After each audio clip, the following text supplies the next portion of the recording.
So the Peconic Estuary is out at the east end of Long Island. We're the bay in between the two forks at the end of Long Island.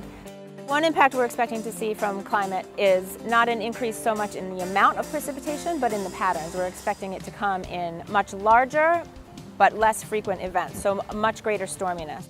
We're seeing rapidly rising sea levels, which is impacting wetlands as well as groundwater.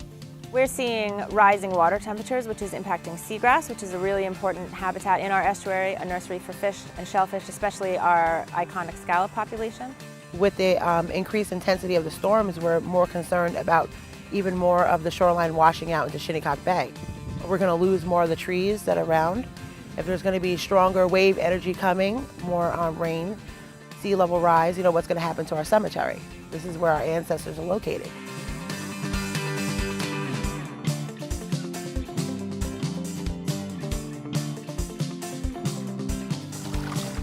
Faced with climate change impacts that already threaten shorelines, drinking water supplies, and fisheries, the Peconic Estuary Program is conducting a vulnerability assessment of the risks they face from climate change.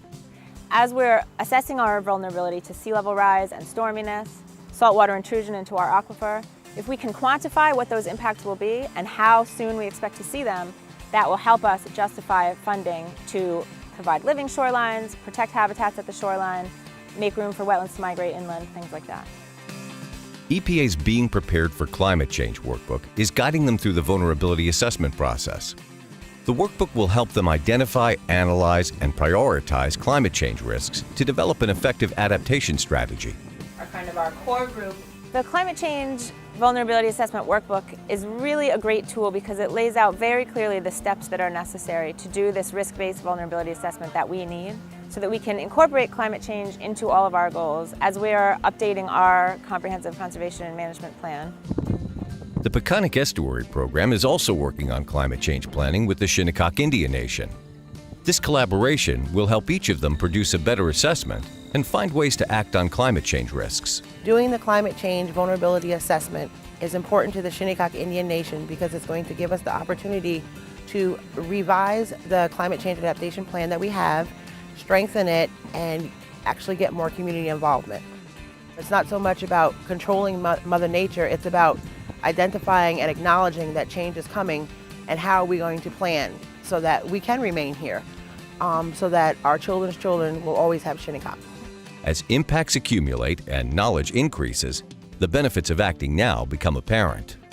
While they conduct their program-wide vulnerability assessment, the Peconic Estuary Program is already implementing projects to reduce climate change risks. On the islands where we're placing dredge material to enhance marsh island growth, we're also trying to plant plants to give those wetlands a head start. We're reconnecting a formerly connected area to tidal flow to restore a wetland. And this area has berms, old historical berms from dredge deposit drainage.